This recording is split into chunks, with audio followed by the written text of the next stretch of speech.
Hello, high schoolers. This is Skill Builder 13, and this week we are going to be talking about key signatures. So make sure you have your worksheet out and go ahead and write your name at the top of the worksheet so I can give you credit for completing this Skill Builder. And we are going to start with a review question. The review question says, write the pitches for a G major scale. So we need to think back to last week when we learned several rules about major scales. One of those rules was a particular order of whole and half steps that every major scale follows. And I suggested that you memorize it, but if you haven't, I'm going to write it on the top so you can use it to help you as we write this scale out. The order is whole, whole, half, whole, whole, whole, half. The next rule to a major scale is that the name of the scale is always the first note. So it's a G major scale, which means I can trust that the very first note is going to be a G. And we are going to follow this whole and half step pattern until we get to the next G. So the first interval is a whole step. So if I go to the keyboard over here, here's my G.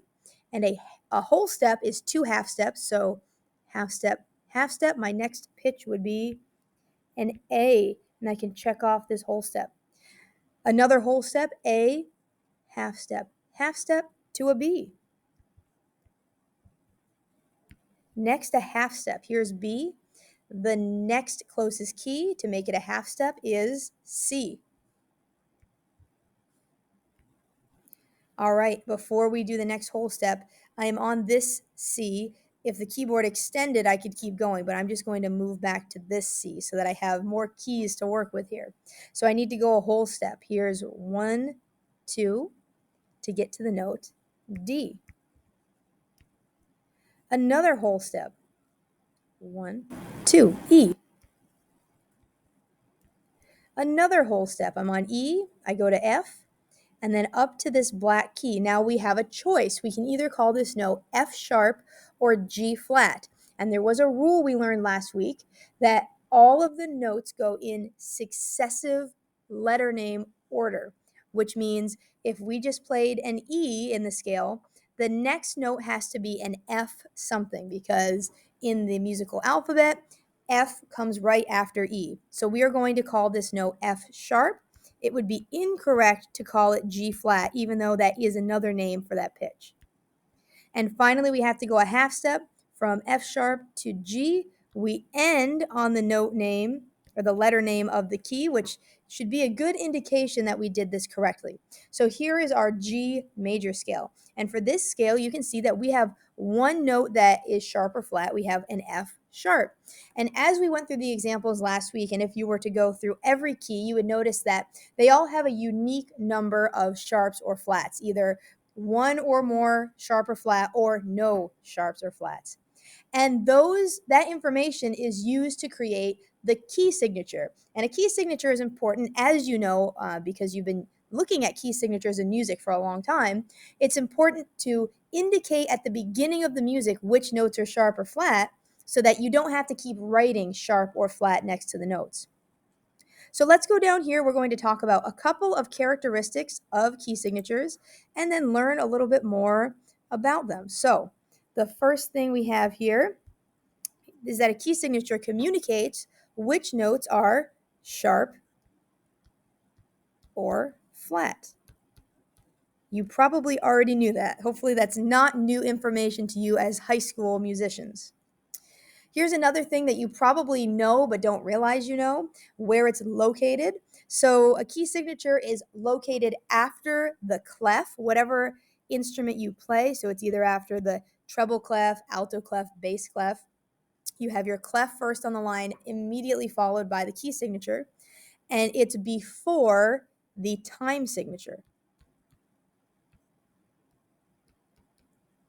And this is true for all music. If you pull out any piece of music we have ever played, you will see it in that order: clef, key signature, time signature.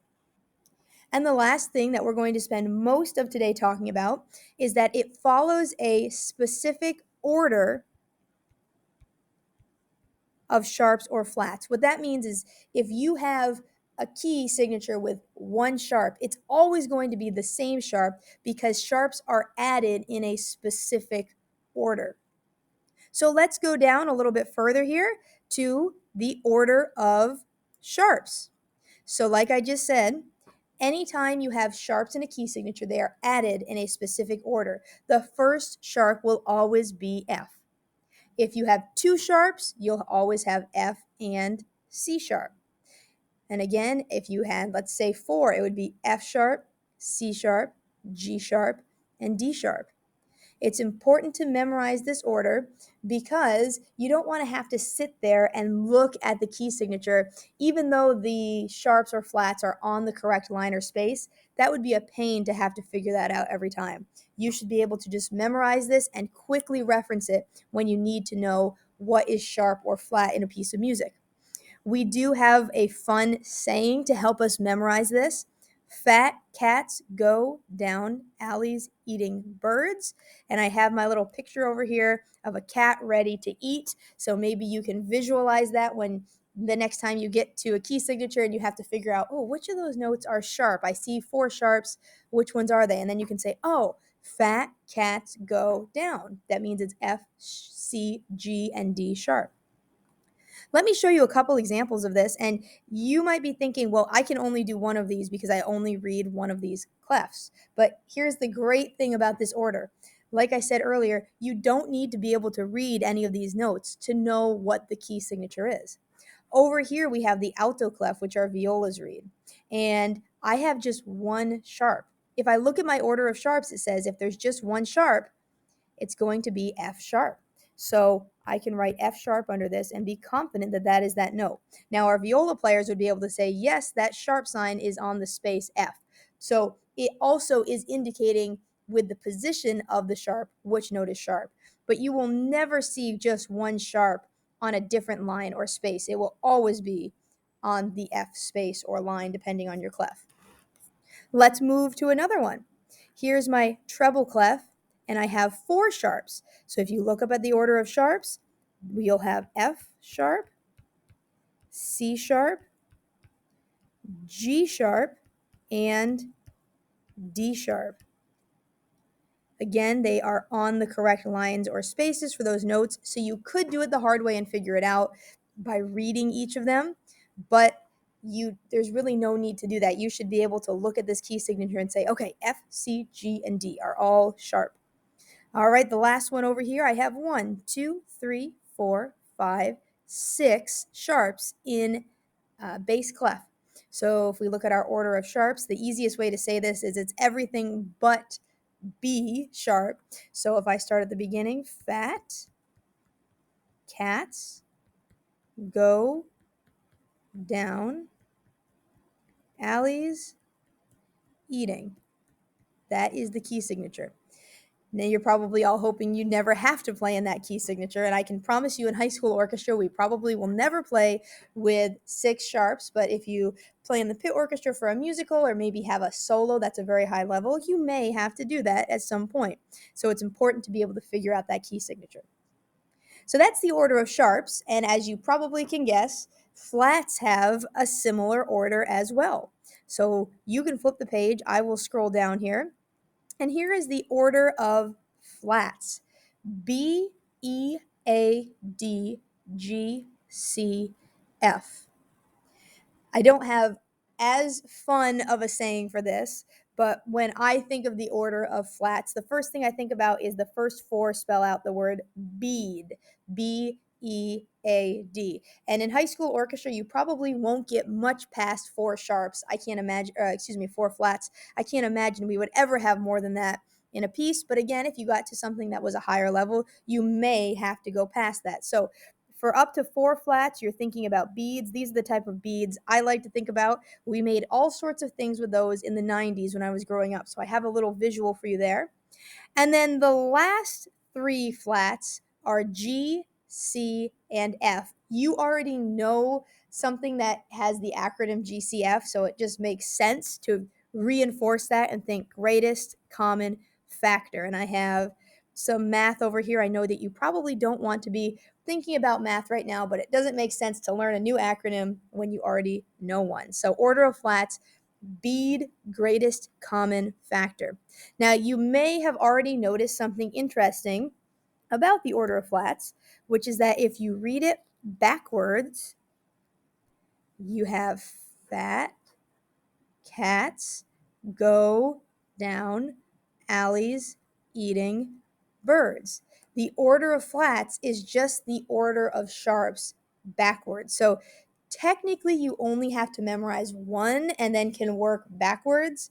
But again, it's just easier to memorize both orders so you don't have to write out the order of sharps and then do it backwards in your head. So BEAD, greatest common factor. And so we should be able to go through and do these examples starting with our treble clef. I have 3 flats. That would be B flat, E flat, and A flat. And again, if you're someone who reads treble clef, you can say, yes, this is on the line B, this is on the space E, and this is on the space A. Next, we have our bass clef with 5 flats. B, E, A, and D. Oh, one more, and G. Bead and greatest. And finally, this is a very tough key to play in. Everything is flat. And again, you probably will not encounter this in high school orchestra, but you may someday in music, so it's important to be able to recognize this. B flat, E flat, A flat, D flat, G flat, C flat, and F flat. Excellent. All right, let me zoom out here. That's all of the new information we have today. Next time, we are going to learn how to look at the key signature, and instead of saying, oh, that's the key where you have F sharps, C sharps, G sharps, and D sharps, how to look at this and say, that's the key of E major. And so that's what we'll do next time. But for now, I just want you to practice the order of sharps and flats. So I have 6 examples down here for you to show me what you know. Bring that back for me by the next day 1, and we will go over some of these things in class together. All right? So thanks so much for watching your skill builder. I hope everyone has a great day, and I will see you in class.